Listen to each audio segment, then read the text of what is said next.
fought to further its aims.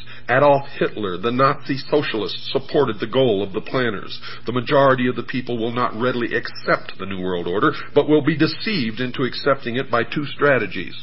One, those in favor of the changes will have become seated in the very thrones of power, generally without the public realizing that fact, and this has already occurred.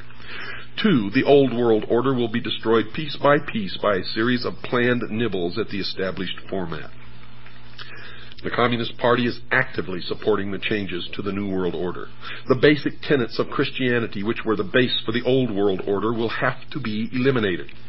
If the slower methodical techniques of change do not function, violence will be introduced and controlled by the planners, including possibly a World War III using atomic weapons. The people of the world will give up their freedom to the controllers because there will be a planned famine or some other serious occurrence such as a depression or war. The change to the New World Order is coming shortly, folks, and it has already begun. However, if that is not the case, it will be introduced one step at a time so that the entire structure will be in place by the year 1999. We've got to take a short break. Don't go away, folks. I'll be right back after this very short pause.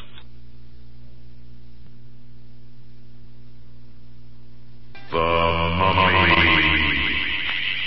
Fear will freeze you when you face it. The Mummy.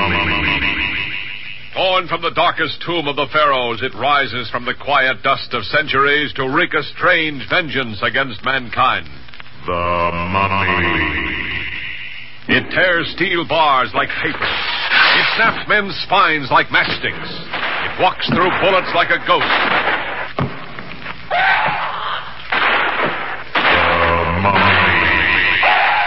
It sees without eyes, it lives without breath, yet its desires are strangely, madly human. The motion picture screen's most shocking experience in suspense. In chilling technicolor, The Mummy.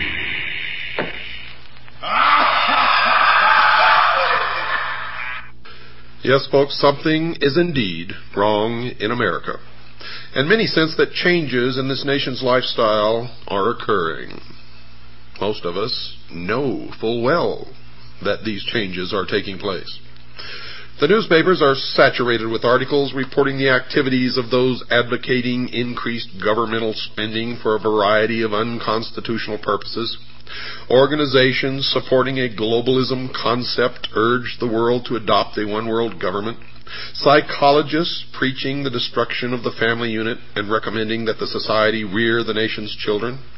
Governments closing private schools, and nations forming regional governments under which national borders are scheduled to disappear. And still the sheeple think that all of this is happening by accident. And any concept that it is being brought about by a carefully orchestrated plan is the product of crazy conspiratorialists.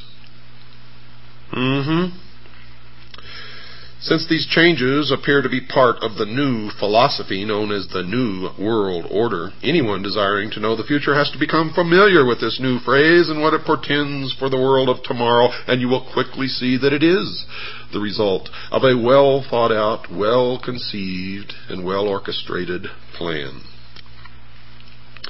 Indeed, it is called the Great Work. As an indication that major changes are coming in tomorrow's world, one of the current trends mentioned is the call for a one-world government. And one of those supporting this leap forward is Norman Cousins, president of the World Federalist Society, and he's on record as saying this, quote, "World government is coming. In fact, it is inevitable. No arguments for it or against it can change that fact," unquote. And I say that is a lie. 240 million Americans standing up in concert with each other, holding a rifle in their hands, can stop it instantly in its tracks. And that's the truth of why we were given the second article in amendment to the Constitution. It has nothing to do with hunting or preserving your private property. It has to do with preserving our freedom. The goal of a one-world government, folks, is not a new thought. One of the earliest formal organizations that supported the concept of that goal was the Illuminati, founded on May 1st, 1776 by Adam Weishaupt, a Jesuit priest, a professor at Ingolstadt University, a Jesuit university, a teacher of canon law. Professor Weishaupt was quoted as saying this, quote, "It is necessary to establish a universal regime and empire over the whole world," unquote. Now let me tell you the truth about the Illuminati. Adam Weishaupt did not establish the Illuminati, nor did the Illuminati die with Adam Weishaupt. Make sure you understand that. A more modern organization that supports the coming changes is the Masonic order, called simply the Freemasons, or for short, the Masons.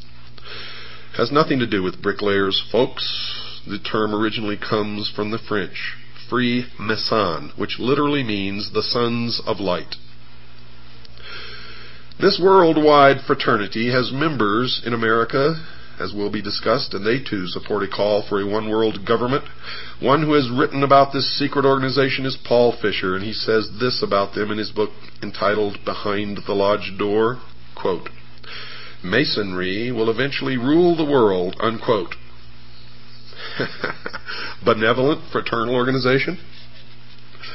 Albert Pike, and you're going to hear an awful lot about Albert Pike during this series, the sovereign grand commander of the Scottish Rite of Freemasonry here in the United States from 1850 to 1891, the man who founded the Ku Klux Klan and B'nai B'rith, wrote a book entitled Morals and Dogma. And when and if you can find that book, don't pass it up, buy it and read it. Mr. Pike has been praised by his fellow Masons as a member almost without parallel in the history of the Masonic order. He was a great friend of Giuseppe Mazzini, the ruler of the European branch of the Illuminati. Carl Cloudy himself, a Masonic writer of great esteem, wrote this about Pike. Quote, "Albert Pike, one of the greatest geniuses Freemasonry has ever known. He was a mystic, a symbolist, a teacher of the hidden truths of Freemasonry," unquote. So the outsider can know that whenever Mr. Pike speaks, he speaks with authority and knowledge. He is perhaps the greatest Masonic writer of all time, and I would add next to Manly P. Hall. His book is given to each Scottish Rite Southern Jurisdiction Freemason who is asked to read it. There seems to be a difference of opinion as to whether or not this book is still required reading for each Scottish Rite Mason, as we were told that it was given to each Scottish Rite Mason in Tucson. Other Masons say that that is not true, but you have to remember they're sworn not to reveal the secrets of the lodge, and therefore you can never trust them to tell you the truth no matter what they're telling you. But in this book, Morals and Dogma, Pike informs the new Mason about the moral teachings of the Masonic Lodge. He instructs the Masonic reader that the order will eventually be asked to rule the entire globe, and he wrote this, quote, "The world will soon come to us for its sovereigns and pontiffs. We shall constitute the equilibrium of the universe and be rulers over the masters of the world," unquote. He wrote this supportive statement in a book entitled Legenda, quote, "And thus the warfare against the powers of evil that crushed the order of the temple goes steadily on, and freedom marches ever onward toward the conquest of the world," unquote. Reference to the order of the temple is reference to the Knights Templars, who were destroyed in concert by King Philip of France and Pope Clement V. And the powers of evil referred to in this paragraph is the Christian church, the Christian religion, Christianity as a whole. Let me read it to you again, just in case you weren't paying attention. Quote, "And thus the warfare against the powers of evil that crushed the order of the temple goes steadily on, and freedom marches ever onward toward the conquest of the world," unquote. The order of the temple Mr. Pike was writing about was the Knights Templar, which was, according to him, quote, "devoted to the cause of opposition to the tiara, the Pope's triple crown, and the crown of kings," unquote. Well, then is it any wonder that the King of France and the Pope crushed the Templars in France? for that is the only place that they were truly crushed. Mr. Pike said that the Catholic Church was a power of evil because it had crushed the Templars, even though he admitted that they were